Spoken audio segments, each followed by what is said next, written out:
buenas tardes. Buenas tardes. Gracias por venir. Bueno, mi tema es, gracias Marco, en fin, ya coloquiarlo así lo dejamos, pero bueno, mi tema se llama desobedecer a la muerte, ¿no? Entonces es un tema un poco polisémico.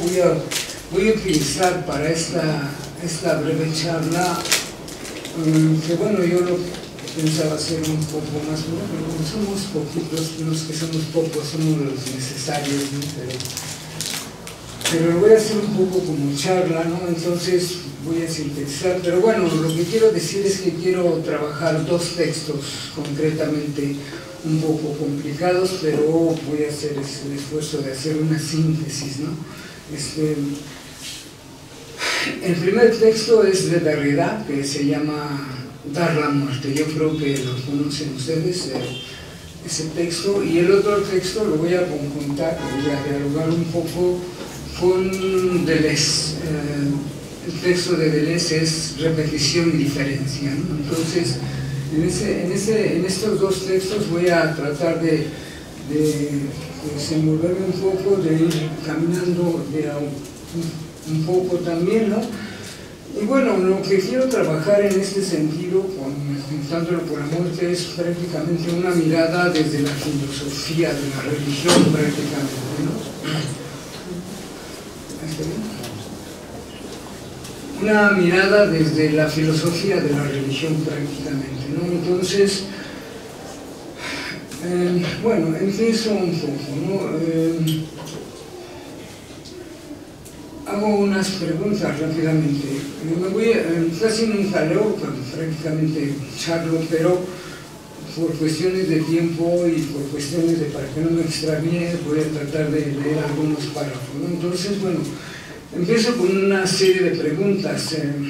¿Qué es la muerte, no? Se habla de muerte natural, muerte biológica, social, cultural, civil, autoproducida, etcétera, ¿no? Pero también esta necesidad de saber qué es la muerte nos llevaría a la pregunta de qué es la vida también, ¿no? O sea, confrontando con estos dos aspectos. Y otra pregunta que viene a surgir es cómo saber de la muerte, ¿no? Porque la paradoja prácticamente es que todo el mundo se pregunta por la muerte, todos nos inquieta la pregunta, pero cuando ya logramos saber qué es, ya no estamos para decirlo tampoco, ¿no? Entonces nos quedamos con esa posibilidad también de poderlo decir, ¿no? Entonces, y bueno, Heidegger habla que, hablando del Dasein famoso, del ser, pues estaríamos hablando prácticamente del ser para la muerte, ¿no? Pero eso también nos lleva a otras preguntas, ¿no? ¿Y cómo lo tomaríamos esa aseveración de Heidegger, de este ser para la muerte?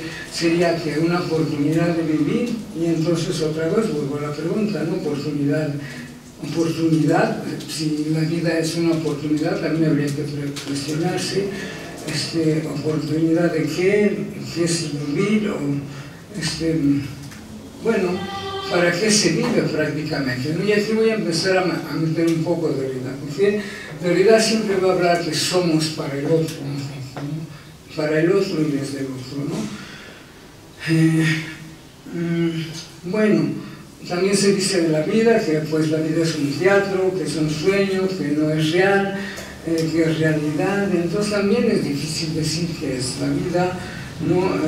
Se dice que también, siguiendo a Calderón de la Barca, que la muerte es un despertar, pero un despertar a qué también, ¿no? Entonces, de pasada digo una frase interesante de Calderón de la Barca en La vida es sueño. Yo creo que ustedes lo conocen también, pero dice él que el delito mayor del hombre es haber nacido, ¿no? Entonces también debería ver cómo tomamos esa realidad, ¿no? Entonces, bueno, y por otra parte,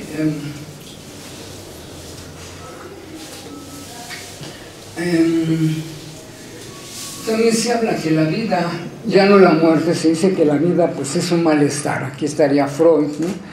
la vida es un malestar. Lacan habla de la dificultad de vivir, el dolor de vivir, eso que no anda de alguna manera, en fin, ¿no? Entonces, ¿qué es la vida también? ¿Es tragedia?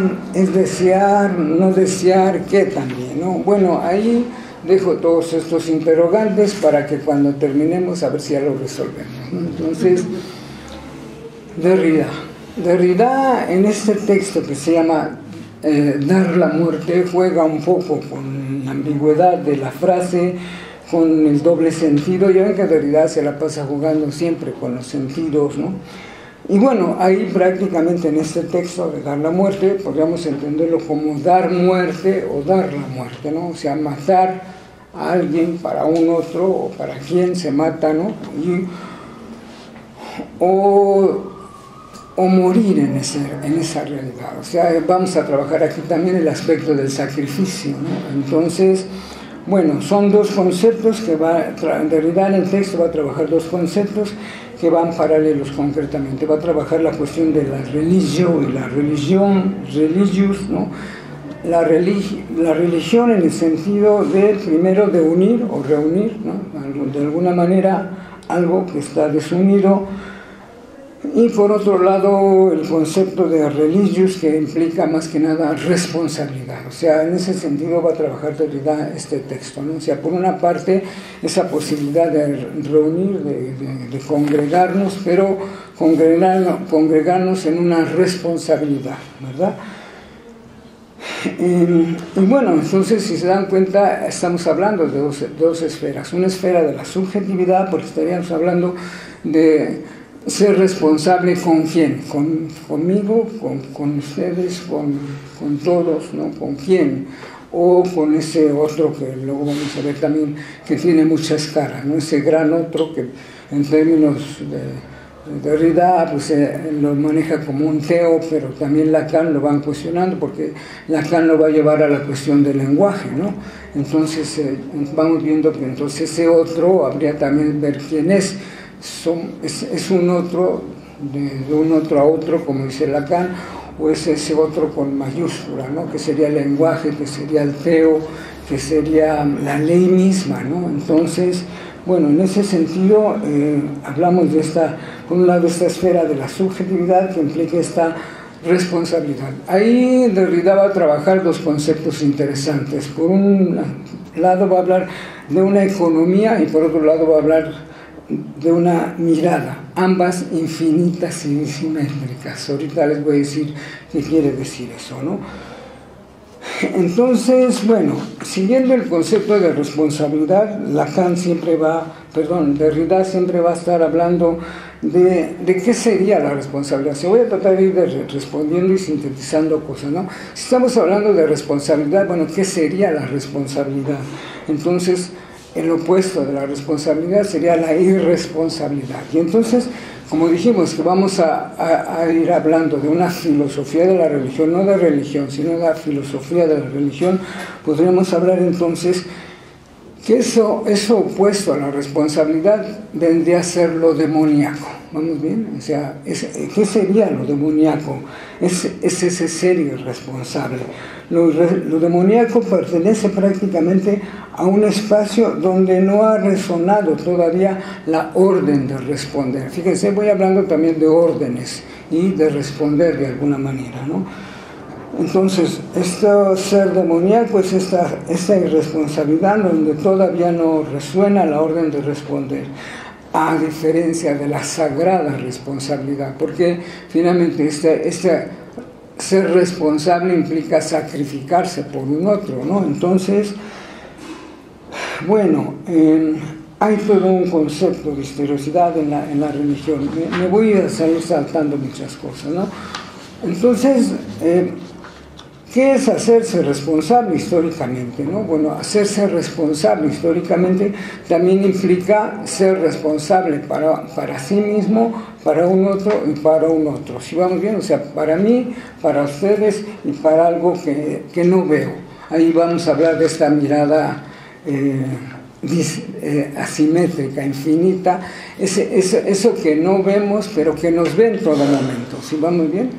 Ya vamos a ver que también vamos a hablar de este otro, que sería el teo, este ser que nos mira en todas partes, por todos lados, y todo lo que, este bullerismo teológico, podríamos decir, ¿no? Pero que, bueno, por un lado, nos ve sin que lo podamos ver, o sea, nos ve sin que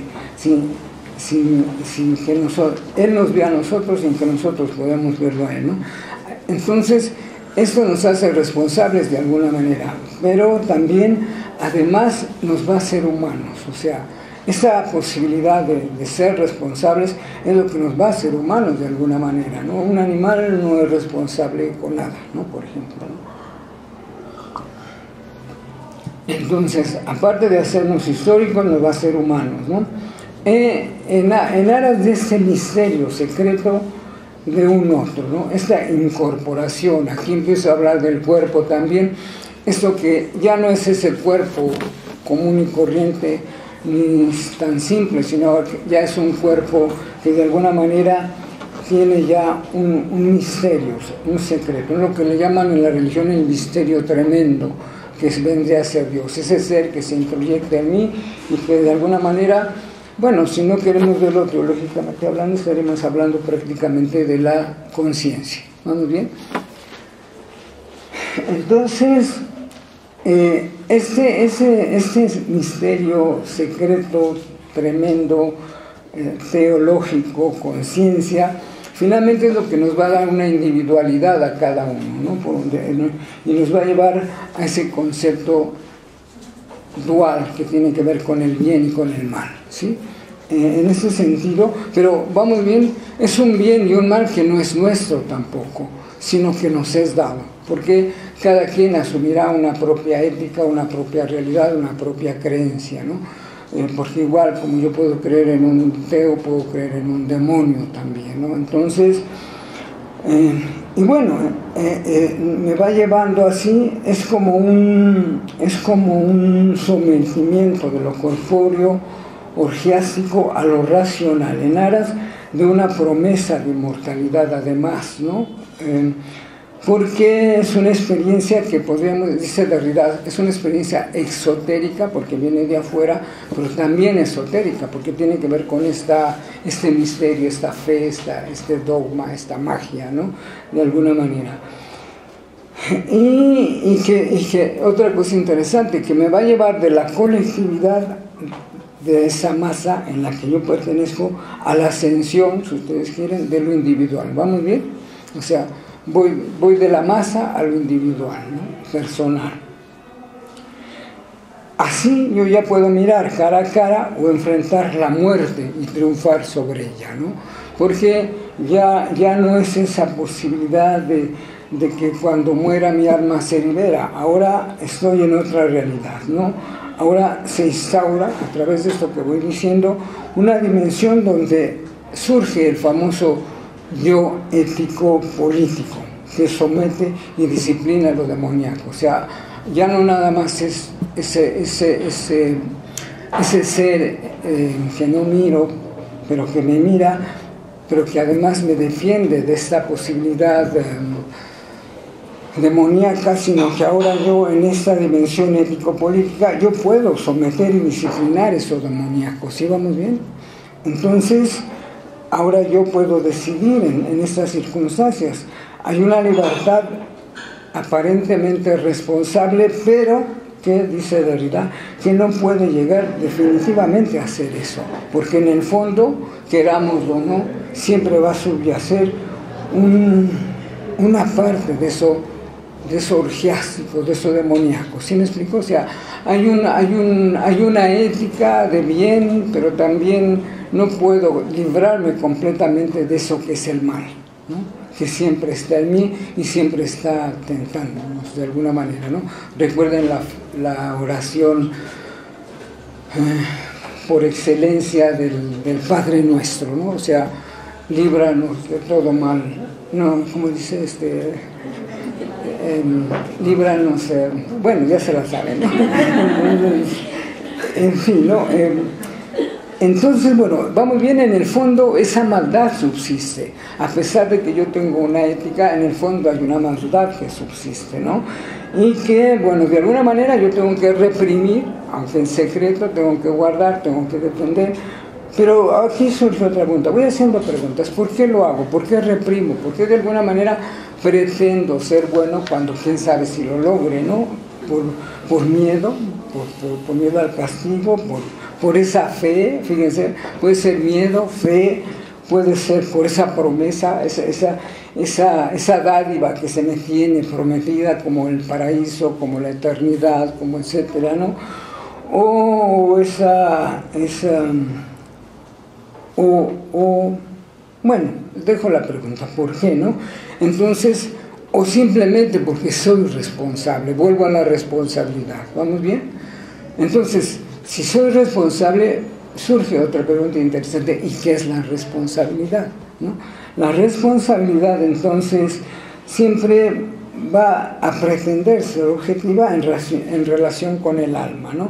Pero cuando yo hablo de esta alma, de esta conciencia, que de alguna manera tiene que ver con algo que además no es un objeto, sino que es alguien, quién sabe quién sea, pero que además es trascendente, ¿no? Le puedo llamar Dios, no sé, como ustedes quieran, ¿no? Pero además que me mira y que mira a todos sin que yo lo pueda mirar, eso Derrida le va a llamar la disimetría infinita de la mirada. ¿Sí vamos bien? O sea, hay algo que me mira, pero yo no lo puedo mirar, pero debo de creer que ahí está, ¿no? Y van a ver que ese ser que me mira, de alguna manera, va a tener muchas caras, ahorita lo voy a decir, ¿no? Va a tener ese Dios que en primera instancia es ese Dios religioso, se va a volver después la ley, se va a volver después la ética, se va a volver la cultura, se va a volver alguien al que siempre tendré que obedecer, ¿vamos bien? Y que nos va normando de alguna manera, ¿no? Lo digo en síntesis un poco, ¿no? Entonces hay fíjense, todo eso viene desde la tradición griega, la romana, ¿no? Porque acuérdense que esto tiene que ver con el platonismo, ¿no? Entonces, fíjense, hay una tradición griega romana que después pasa a ese origen europeo. Ya ven que los griegos, Platón se cristianiza y también Aristóteles también se cristianiza, ¿no?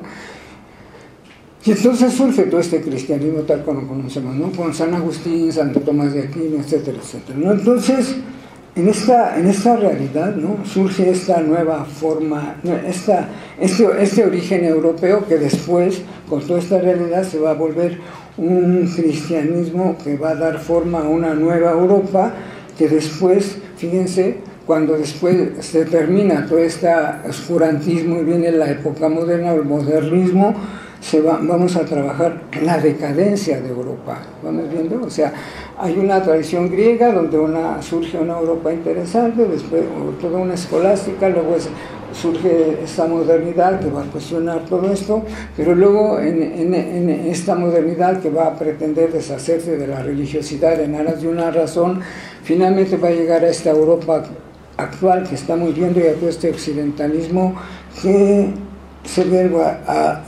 se presenta como una decadencia, ¿vamos bien?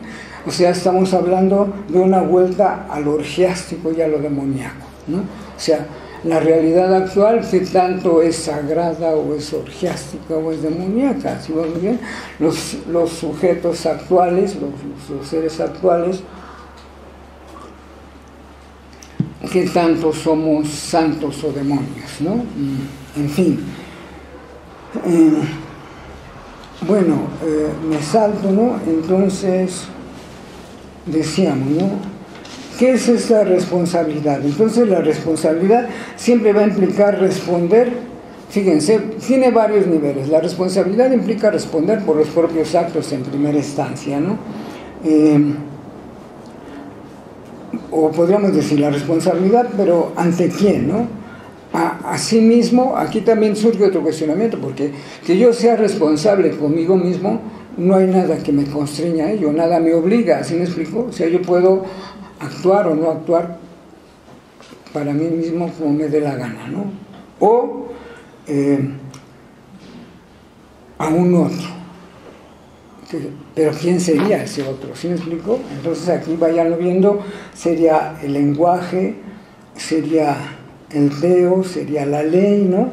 Y otra pregunta interesante, ante estos gran otros, ¿qué posibilidad habría de un ateísmo? Fíjense, porque esa es donde voy a terminar. ¿A quién debemos obedecer? O si hay alguien a quien obedecer, o si debemos ser ateos, va muy bien, porque bueno, lo podría conjuntar ya cuando Lacan habla de un ateísmo con el lenguaje, ¿sí va muy bien? Entonces, y bueno, una última pregunta, ¿en estas circunstancias se puede ser ateo? Falta que quiera, ¿no? Y en el doble sentido de la palabra, ¿no? O sea, porque falta que se quiera, porque Diosito es Diosito, ¿eh? Entonces no cualquiera se le pone al brinco, ¿no? Entonces, bueno, ahorita lo van a ver porque voy a hablar de algo interesante, ¿no? Sí, muy bien, ¿no? Bueno, me voy a apurar rapidísimo, a lo mejor no voy a acabar lo que quiero, pero lo que diga lo quiero dejar un poco claro, ¿no? Entonces, ok, entonces, bueno, si estamos hablando de esa dimensión ética en que se trata de responder a otros y a un otro, que además nos mira sin ser vistos, entonces se trata de responder por lo que se hace y no se hace. ¿Muy bien? ¿Vamos claros? ¿No? Entonces, se trata de responder por lo que se hace y no se hace. Y esa es la historia de la religión. Podríamos decir que la historia de la religión o de la religiosidad finalmente es también una genealogía del sujeto, ¿sí va muy bien? O sea, porque a partir de esto somos sujetos, ¿no? Donde solo, fíjense, aquí llego otra vez a la muerte, donde solamente el sujeto que vive, que da cuenta de sí, que da cuenta de su vida y de su muerte, solamente ese sujeto es responsable. ¿Sí me explico? No se puede ser responsable si no se tiene conciencia de la vida y la muerte, ¿sí? Entonces, y bueno, aquí me apuro un poco, pero estaríamos hablando de estos homini sacri, que habla Gamben, de este hombre sagrado, que están destinados al sacrificio, ¿no? ¿Por qué? ¿Por qué? Pero ¿qué tanto todos somos hombres sagrados? ¿Sí me explico? ¿Qué tanto todos estamos destinados al sacrificio? Todos nos vamos a morir. Recuerden la frase esa latina famosa de recuerda que eres mortal, tarde o temprano te vas a morir, ¿no? No me acuerdo cómo es en latín, pero bueno, ahorita me acuerdo, ¿no? En fin, pero lo voy conjuntando con lo que actualmente se está trabajando como la teoría zombie, o sea, qué tanto somos conscientes de nuestra realidad que vivimos, qué tanto nos han colonizado el yo, la subjetividad, qué tanto somos dueños de nuestra conciencia, de nuestra realidad, qué tanto sabemos o no sabemos lo que hacemos o a dónde vamos, ¿no? Entonces se llama la teoría zombie, que también se conjunta con el capitalismo Gore. Yo creo que todos han hablado de esto, y bueno, que se sintetiza en lo que se llama la bionecropolítica. ¿Sí va muy bien? Yo creo que ya hablaron, creo que al principio ya oyeron algunas cosas de esta, ¿no? ¿Qué tendría que ver con esta colonización de la subjetividad? Y aquí es interesante retomar la novela de Huxley, El mundo feliz, ¿no? Y la novela de Orwell, 1984, que son la historia del control, de las adicciones, etcétera, etcétera, y todo eso que habla de esta pulsión de muerte, del goce, y de todo eso que, como dice Lacan, todo eso que en la vida no anda, ¿no? ¿Sí vamos bien? Y habría que ver por qué no anda. A lo mejor no anda porque estamos todos en la tontera, ¿no? Para decir la palabrota. Entonces, bueno, sigo con este punto. Entonces, ser responsable, ser vivo y ser para la muerte finalmente es ser responsable. ¿Hasta aquí va muy bien? Ahora, ¿qué es ser responsable? La responsabilidad me va a llevar al concepto de sacrificio. Ya dijimos, ¿no? Que si uno es responsable, uno puede ser sacrificable, ¿va muy bien? ¿Por qué lo digo, no? Porque, bueno, el sacrificio implica una suerte de intercambio. Fíjense, el sacrificio es una suerte de intercambio, la vida por la vida. ¿Sí vamos bien? Lacan incluso lo retoma en algunos de sus textos, cuando dice el dinero, la vida, ¿no? Bueno, pues siempre van a perder, ¿no? ¿Sí ven? Entonces, la vida por la vida, ¿no? ¿Por qué? ¿Por qué es este intercambio de la vida por la vida? Porque solo puede sacrificarse lo que es valioso. ¿Vamos bien? Si no, no tiene caso. Entonces, en este sacrificar lo valioso, aquí regresamos al concepto del libro de Derrida, dar la muerte, ¿no? Ese matar o morirme por algo, tiene que ser esa muerte a lo que, pero algo que amo, ¿sí me explico? O sea, si yo mato lo que odio, no es sacrificio, ¿queda claro? Si yo mato lo que yo odio, no es sacrificio. Entonces, a ver si me explico, siempre sacrificamos lo que amamos. ¿Por qué? Porque de otra manera sería demasiado fácil, ¿no? O sea, debemos de odiar y traicionar a los míos en el sacrificio, no por odio, queda claro, sino sería demasiado fácil, sino en tanto que los amo. El odio es el sacrificio del amor al amor, fíjense. Lo que no se ama, no hay por qué odiarlo, traicionarlo, ni dar la muerte. ¿Sí ven? ¿Sí?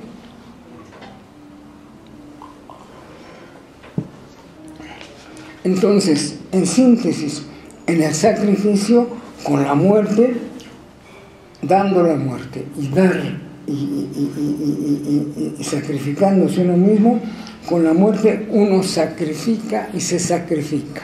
¿Sí vieron? De otra manera sería, decíamos, ¿no? El odio, si yo mato por odio, no hay sacrificio, es venganza. ¿Sí? Bueno, ¿hasta aquí vamos bien?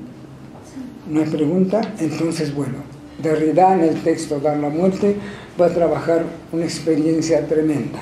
Ya lo leyeron, yo me imagino, ¿no? Entonces, esta es la experiencia, dice Derrida, de Abraham, en el Génesis 22. ¿Se acuerdan? Dios le pide sacrificar a Abraham a su único hijo. ¿Se acuerdan de eso, no? Entonces, en la escena, también, esta escena también es retomada por Kierkegaard, ¿no? En su libro que se llama Temor y Temblor, ¿no? Fíjense, son estos dos textos, incluso también Derrida lo toca, ¿no? En Temor y Temblor, Kierkegaard habla de como responsabilidad y ética del amor al prójimo. Fíjense, eso de matar, en el caso de Abraham, es esta responsabilidad y ética del amor al prójimo, y la disyuntiva de responder también en la dimensión del otro absoluto, ese otro que estábamos hablando. ¿Sí vamos bien? Y el absoluto de ver además, ¿no? ¿Verdad? Aquí Derrida hace una pregunta interesante que también la va a hacer Kierkegaard, ¿no? ¿Cuál es la pregunta? ¿Es responsable Abraham por lo que hizo? Estaba difícil, estaba fuerte lo que hizo, ¿no? A veces me salen palabrotas, pero perdón, ¿no? Entonces, bueno, voy a tratar de que hoy no se me salga nada, ¿no?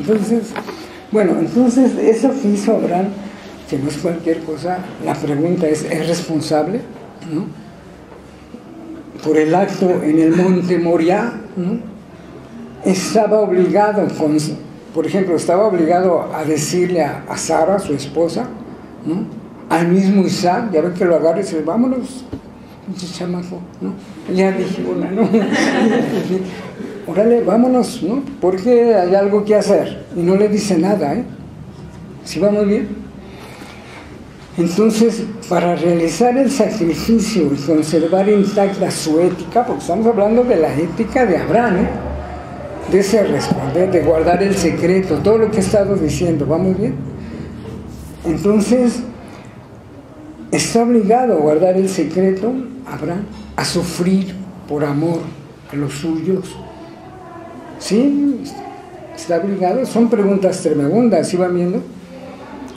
En ese odio, signo de la irresponsabilidad, fíjense, aquí Derrida juega otra vez con las palabras. Ese odio de Abraham, que es por amor, es la irresponsabilidad para la responsabilidad absoluta de Abraham. ¿Sí ven? No, ¿sí me siguen? ¿No se han perdido? ¿No? Fíjense, es la irresponsabilidad, ese loco endemoniado de Abraham, que nada de esa irresponsabilidad tiene que ser responsable con ese otro que es Diosito. ¿Sí? Entonces, eso es lo que otra vez nuevamente aparece lo disimétrico en Derrida, ¿no? Es esta mirada y esta economía de obedecer a ese otro absoluto, ¿no? Entonces, ¿qué es lo importante de este acto de Abraham? Lo que importa es el momento exacto. Llegó Daniel. Entonces, Daniel es Daniel. Entonces, en este momento, que es lo importante, en que Abraham decide y levanta el cuchillo para matar a su hijo Isaac, sin saber lo que Yahvé tiene dispuesto para él. ¿Por qué es importante? Porque antes de matarlo, ya lo ha matado. ¿Sí ven? Porque está decidido, ¿no? Antes de matarlo, ya lo mató. Y aunque es detenido por el ángel, ¿se acuerdan? Aunque es detenido por el ángel,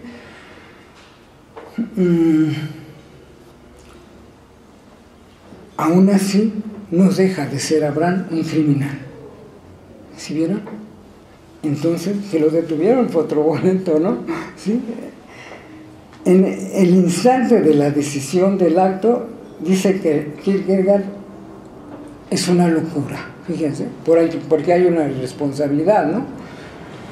Bataille dice que el diablo no es otra cosa más que nuestra propia locura. ¿Sí van viendo? O nuestra irresponsabilidad, como le quieran llamar, ¿no? Es una cosa por otra, ¿sí van viendo? Es ese intercambio otra vez, ¿no? Entonces, bueno, dice Derrida, Abraham en ese momento es totalmente irresponsable y totalmente responsable. ¿Sí vieron cómo juega? Entonces, y bueno, me voy ahora hasta hoy otra vez, ¿no? Hoy pareciera que al contrario ya no hay, con lo que evidenciamos en estas sociedades contemporáneas, pareciera que ya ese temor y este temblor también ya ha mutado, ¿no? Ahora se habla, que desde Lavoisier se hablaba de esta dicha en la esclavitud, ¿no? Este sometimiento consciente, entre comillas, ¿no? Ahora, esta dicha en el sometimiento, hay una dicha en el sometimiento sin temor ni temblor. ¿Vamos bien?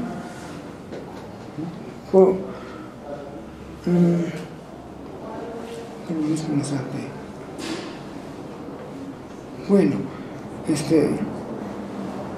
hay una dicha en el sometimiento sin temor ni temblor ante la propia irresponsabilidad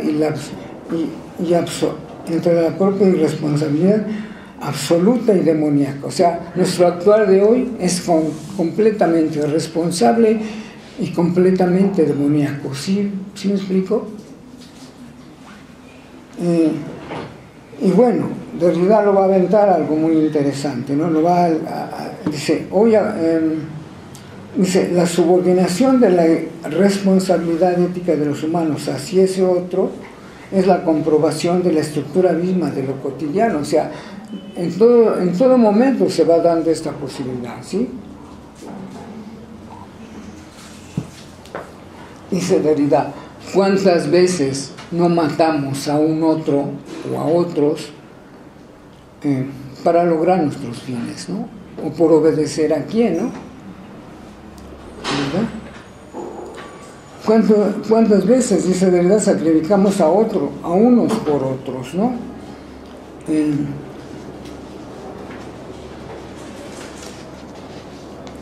Bueno, nada más recalco esto, ¿no? Porque ya se me va a acabar el tiempo y quiero dejar para unas preguntas, ¿no? hay dos aspectos, ¿no? Habría que ver a ese Dios abránico, ¿no? Pero como un otro, con mayúscula, pero con todo eso que pueda representarlo. Ya decíamos, ¿no? La ética, la ley, los derechos humanos, si ustedes quieren, el psiquismo, el lenguaje, ¿no?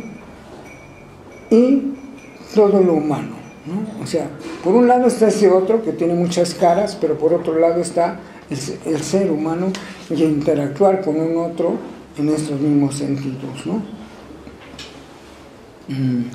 Pero algo sumamente importante, dice Derrida, no olvidemos que también en todo ello está la idea del sacrificio, ¿sí? Y bueno, esta crítica al sacrificio de los otros habría que mirarlo por este occidentalismo, ¿sí? ¿Sí me explico? O sea, esto que hoy se denomina colonización de la subjetividad y la desaparición del sujeto por objetos de consumo, ¿no? Cambiar estos sujetos ahora y volverlos objetos de consumo, ¿no? Y podríamos ver que es la más grande masacre de la historia, ¿no? El occidentalismo, por ejemplo, está dejando morir de hambre a millones por enfermedades, ¿no? Introduce guerras abominables. Y bueno, dice Derrida, pregunta, ¿la batalla en el monte Moriah aún no ha terminado? Todavía no es posible distinguir si los problemas son de índole ético, religioso, político, económico. Y la pregunta más interesante, ¿hay una imposibilidad de detener todo esto? ¿No? Bueno, como una repetición cíclica, uno, dice Derrida, cada uno debe de comenzar, porque la memoria se va guardando y se repite a cada momento.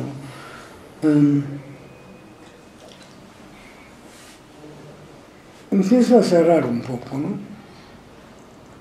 Y hago unas preguntas finales. ¿Y si Dios no quisiera tal obediencia? ¿No? ¿Y si quisiera que el ser humano se reivindicara? ¿No? ¿Y si Abraham tuviera que pedir perdón, no por obedecer, no por obedecer, sino que hubiera tenido que desobedecer?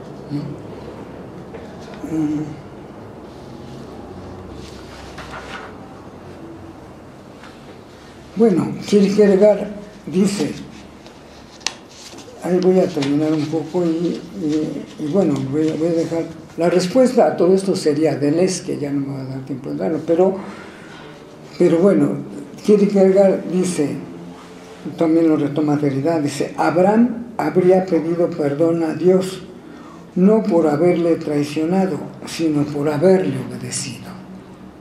¿Sí ven? Bueno, ahí me quedo.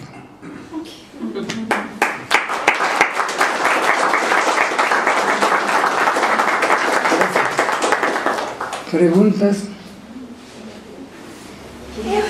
Es un poco esta como vinculación que hace Stanley Milgram con esa ausencia de responsabilidad cuando el crimen viene de una autoridad, que justo después retoma Philip Zimbardo con el libro del efecto Lucifer, el cómo alguien, bueno, Milgram primero lo hace con no me acuerdo cómo se llama, pero es un coso que da toques, y precisamente la autoridad médica es la que les dice al sujeto experimental, ¿no? Cuánto dolor eres capaz de infligir porque alguien más te lo está pidiendo, y dónde queda justamente esta ausencia de responsabilidad como sujeto de acción.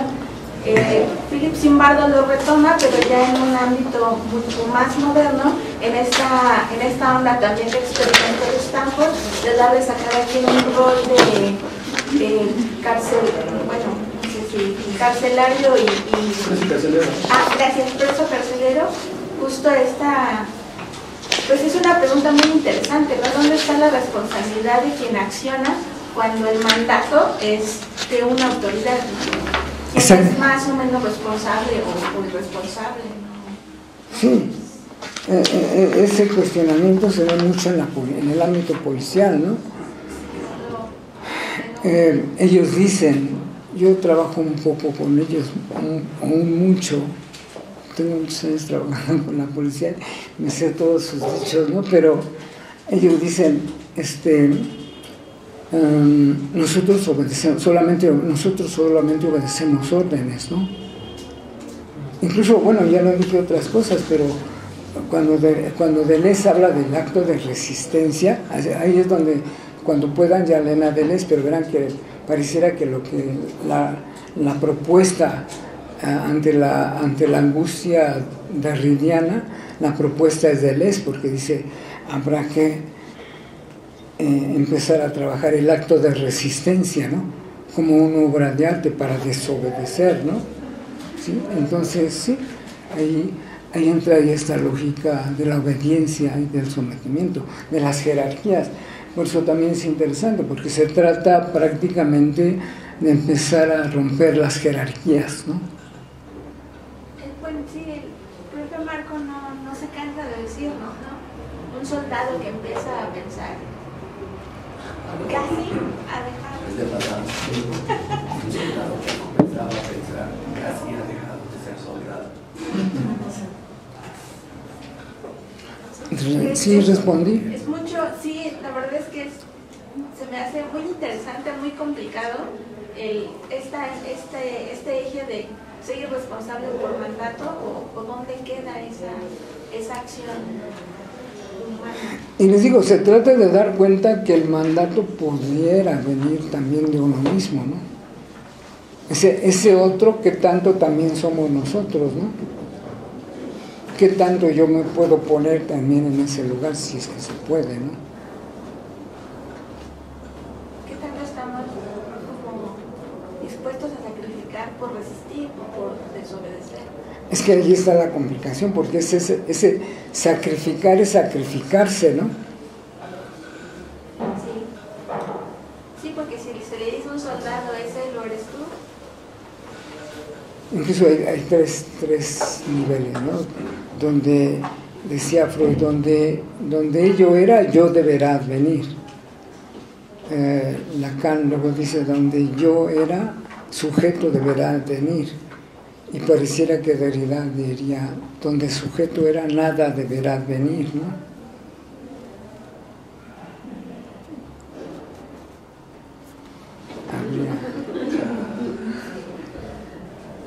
Y entonces, ¿qué hacemos ahí, no? Bueno, ahí viene Deleuze, porque voy a decir, habrá que crear, ¿no? ¿Sí? ¿Qué más?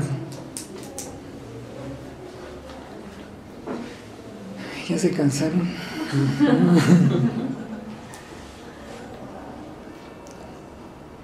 ¿Qué más?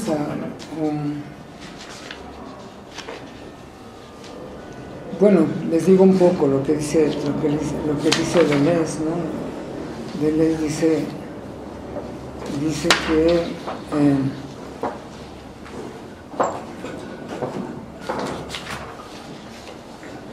dice, la filosofía deleuziana es estar abierto a la posibilidad de ser, de decir, de hacer, pero de manera diferente. ¿Sí van viendo? De manera diferente, ¿no? Defenderse de la ideología acaparadora que pretende dar forma al lenguaje y capturar la subjetividad. ¿Sí? O sea, Deleuze lo que tiene interesante es que dice que no hay que aceptar los conceptos, hay que resistir a los conceptos, ¿no? Dice, el acto de resistencia, dice Deleuze, es un ejercicio de creación. Que nos permiten alejarnos del control disciplinario, ¿van viendo?